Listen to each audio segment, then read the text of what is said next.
Boxing King Media in association with Boxer. We're joined by the trainer of KSI, Alexis.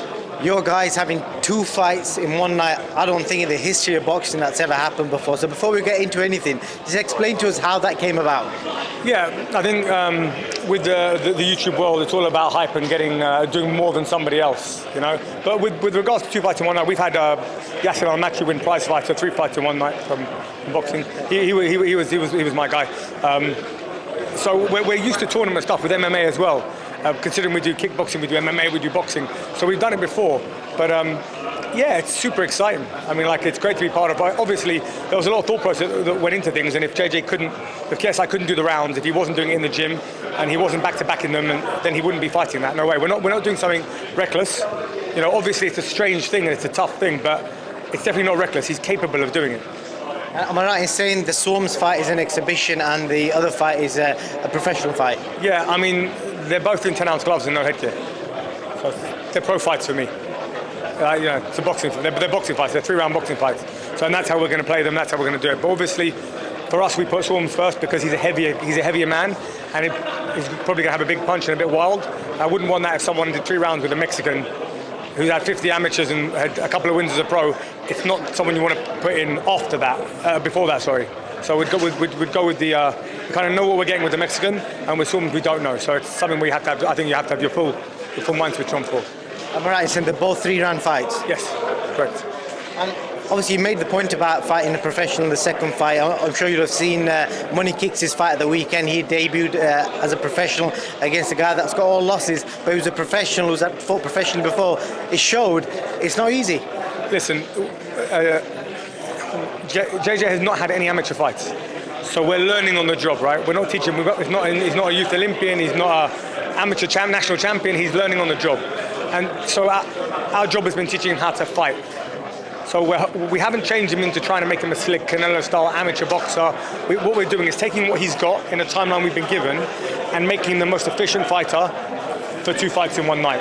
So he's improved enormously, but he's also had the experience. He's been baptized in fire a little bit. Like I said, he's broken his hand, he's broken his nose, he's had rough rounds, he's knocked people out. He's had those tough rounds that I think that he needs. I could spend all my time taking him on the pads, telling him he's great, and not put him in any danger, but then I wouldn't be doing my job as a coach, in my opinion. So there are different ways of doing things. I think moving him around with a pro is something he needs to do later on in his career, but he needs those rough fights because, like you said, a pro boxer's a pro boxer. I mean, they've had combat experience. So the expectation is for him to try and outdo Jake Paul, obviously with a viral knockout. So he's got opportunity to produce 2 viral knockouts. Is that what you guys are aiming for? Or are you just kind of thinking, let's just see what happens?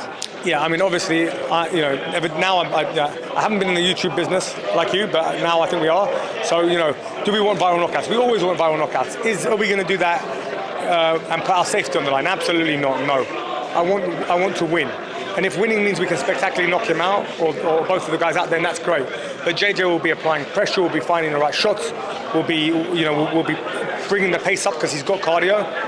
And I think that yes, we want those viral knockouts, but you know how fights are. If the shot comes, I'd like to take it, but I wouldn't like to go looking because sometimes when you go looking, they're very hard to find. And the end goal, am I right in saying the end goal is to chase down a fight with Jake Paul because that's going to be huge in this YouTube market?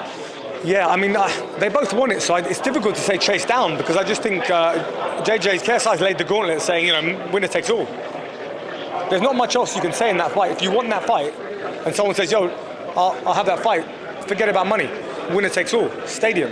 There's not much back and forth you can do. Let's just sign on the dotted line and get it done. You think that sells Wembley out? Oh, yeah, absolutely. Yeah, I mean, I've been around.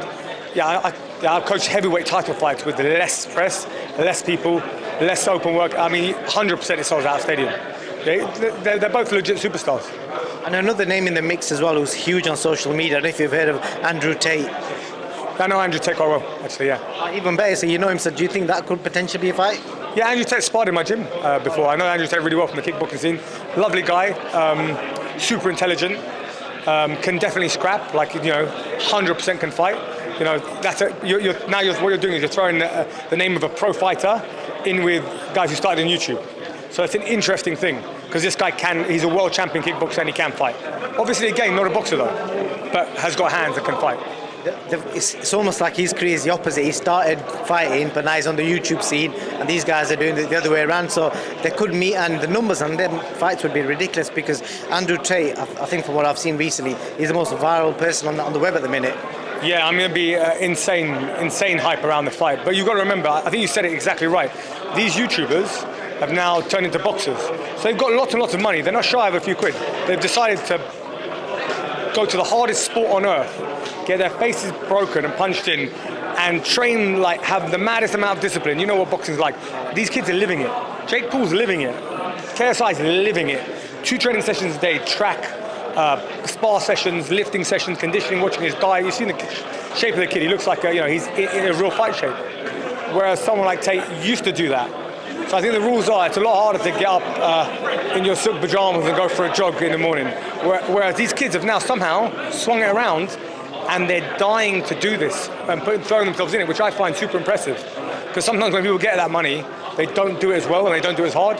Yet JJ, you won't see a kid out, you won't see anyone outwork him. Absolutely no one. I think you summed it up nicely there, as the great Marvin Hagler once said. Last question, the rumours are Jake Paul could fight Andrew Tate. If that fight does happen, and you know Andrew personally, how do you think that goes? I knew Andrew when he was fighting, when he was competing. Andrew would, in my opinion, he'd put a hole in Jake Paul. He's an active fighter. But again, I don't know what his lifestyle's like. Well, I mean, I see his lifestyle, it looks kind of cool, but not fight lifestyle. But I love Andrew and I wish him the best. But Jake Paul's living it. So sometimes it's not the best guy that wins a fight. It's the guy that wants it more, that wills it more, that trains it more, and that puts themselves all in. So the question is, is Tate living the life more than having the fight life? And arguments will say, people will say, he'll still beat him because he can fight. I think and I are both from being in gyms, that when you're out of gyms, other guys who are in gyms can beat you up. It doesn't matter how good you once were. So, it'll be a really interesting fight. I think it'll be a great fight. Alexis, I really appreciate your time. Thank you, and good luck. Thank you so much, man. Pleasure meeting you as well. Thank you, bro. Appreciate it.